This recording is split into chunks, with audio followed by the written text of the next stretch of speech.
Hey guys, hope everyone's going well today. Lunchtime over here in Perth, well, nearly lunchtime, 12 o'clock, probably a little bit later for you guys over east. What I want to be able to talk to you guys about today is why you can't trust what the pros are doing, what you read in the magazines, what you see on articles, what you see on websites, things that they're writing, things that they've said in interviews, and why you can't use that as a judgment to be able to use in your own life, in your own training, in your own racing. Okay, that's something we're going to go a little bit in depth to today. Also got a new clinic we're launching as well, which I'm going to go through at the end of this live stream, which some of you will no doubt be interested in jumping on board with, which is going to be cool. So, to get into the nuts and bolts of what's happening today, or what we're going to be talking about, is we're going to be able to talk about brand ambassadors, okay, and influencers. So I want to talk, this is a little bit on the business side of things, okay, but he's going to be able to help you better understand the quality of the information that you're actually getting. Now, big brands out there, okay, so we're looking at, let's say, look at Red Bull, look at Monster Energy. Shout out, guys, if you're on, give me a like or comment, let me know who's on.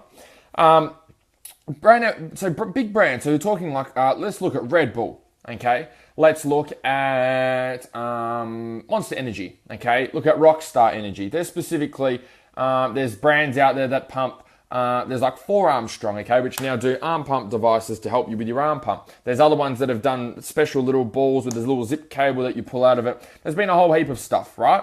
And they all have pictures, and hey, Maddie, they all have pictures, okay, or they all have videos, they all have content of those top guys using their product. Okay, now you're probably thinking the way that that's positioned is that those top riders have chosen to use those products, and that's why you should use them too. Hey, Adam. So what that does is encourages you to be able to go and buy that product because you see that someone that you look up to, someone who's an influencer within your community, is actually using that product and putting it to use. So, if, for example, if you see that, okay, Ken Roxon's got a Red Bull helmet on, okay, and he's comes off the podium and he's drinking from his Red Bull bottle, okay, then you're going, okay, shit. If Ken Roxon's winning and he's having Red Bull, he's making an effort to get that stuff in, then I definitely need that stuff, okay? And that's what prompts sales and people, them to be able to grow their companies, okay? And that's cool. The thing where this is, where this gets a little bit out of line, and specifically in motocross and in certain sports, okay, and motorsport particularly, is that the brands don't align with the target of the sport, okay? So obviously let's look at Red Bull, for example, okay? I love picking them to absolute shit, okay? Red Bull is highly caffeinated energy drinks, okay, that are making up for people's lack of awareness around nutrition and what they need to eat. Okay, it's not that we were just born lacking energy, okay? It's not that we were just born needing a Red Bull, okay? Red Bull is designed to be able to give you high levels of energy through using caffeine, through using sugar, through all the other ingredients and stuff that they put in there, okay? Which is awesome. So it boosts your energy. Sweet, okay, cool. What happens though is because when we're spiking everything with caffeine, what we're doing is triggering your fight or flight response, okay? And what this means is that our adrenal glands start to work overtime. Okay, we start to release a heap more cortisol.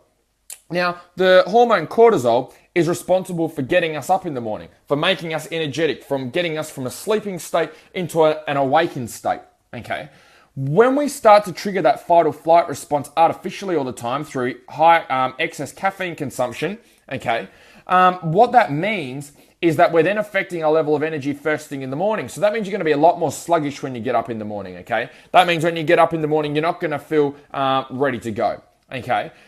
Purely by taking these drinks, so things like Red Bulls, things like Monster Energy, things like Rockstar, whatever it is, okay? Although they give you that short-term energy boost at the time, okay, because they're giving you, they give you that short-term energy boost at the time, okay, because they give you that cortisol release, they get everything pumping, they get you in that fight or flight response, okay, everything is, you're a lot more focused, you're a lot more capable than what you normally are, but a lot of people get stuck in just looking at the short vision, the short term, looking at that short game. So yes, I'm going to have energy for the next couple of hours, but I'm probably going to feel like shit the next day.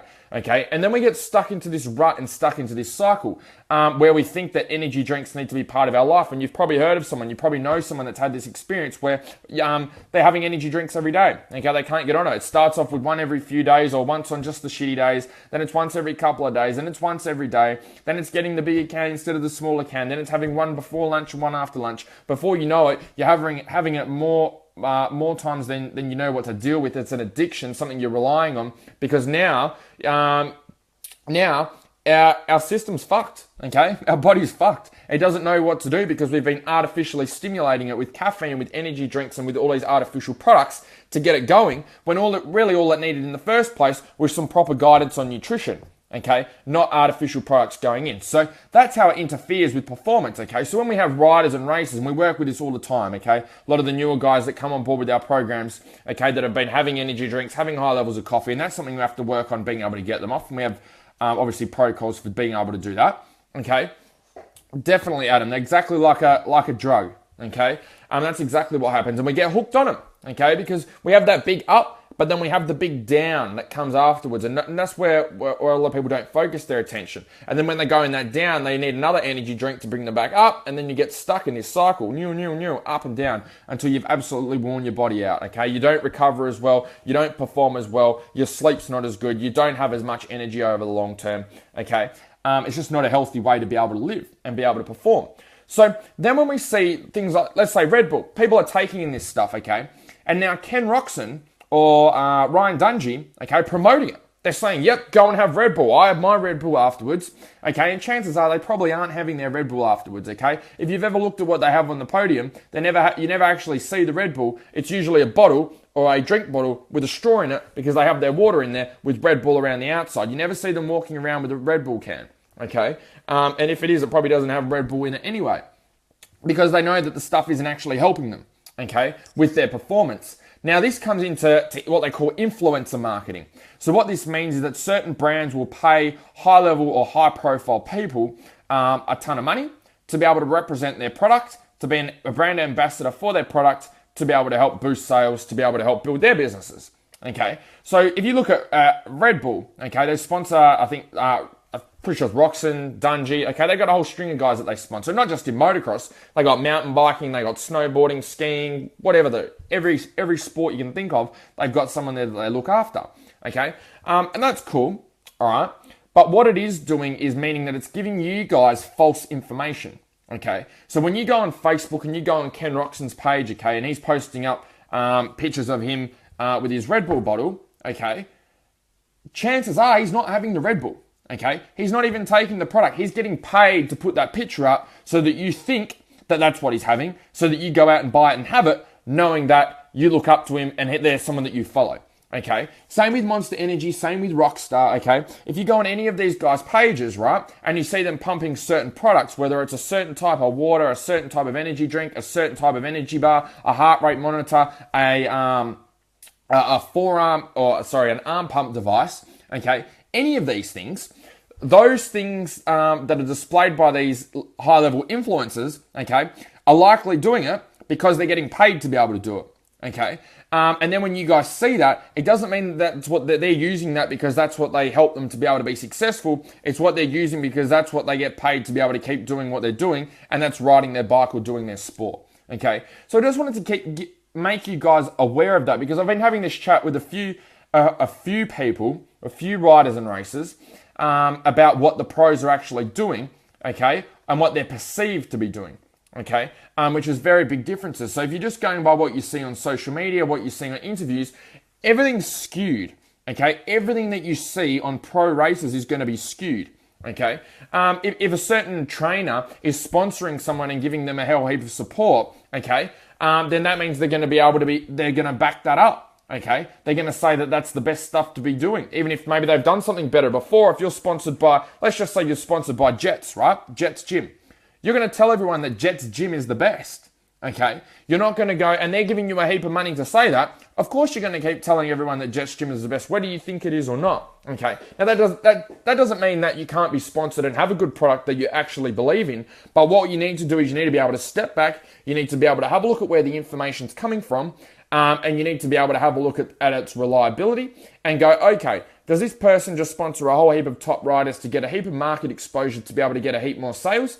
Or does this person genuinely use this product and genuinely think that that's something that can help me as well? So just wanted to give you guys a little bit of insight onto that, into looking at just marketing and how the bigger businesses do that. Because I know there's a whole heap of businesses coming up now in motorsport that aren't helping the sport. They're dragging it backwards. Okay, but they're making it seem like they're pulling it forward, like Red Bull, like Monster Energy, like Rockstar. And I understand that money does make the world go round, and sponsorship and does help the events move forward. But what it doesn't do is improve the quality of the riders, improve the longevity of the riders. But it also gives a false interpretation for the other guys that are working to get there. Okay. It makes it seem okay to have Red Bulls on a daily basis is the in thing, and that's going to help you to be where Ryan Dungey is when it's actually not. Okay, it's just a false representation of what you guys need to do. The hard workers, okay, for the guys that are just having a ride, fine. The guys that want to do well, the guys that want to ride and race well, the guys that want to be better, that want to improve their fitness, improve their nutrition, improve their health, energy, riding, improve their lives. Then you need to be able to develop your own filter up here to sort out the bullshit from the actual stuff that is that's factual. Okay, so it's a little bit of info for you guys.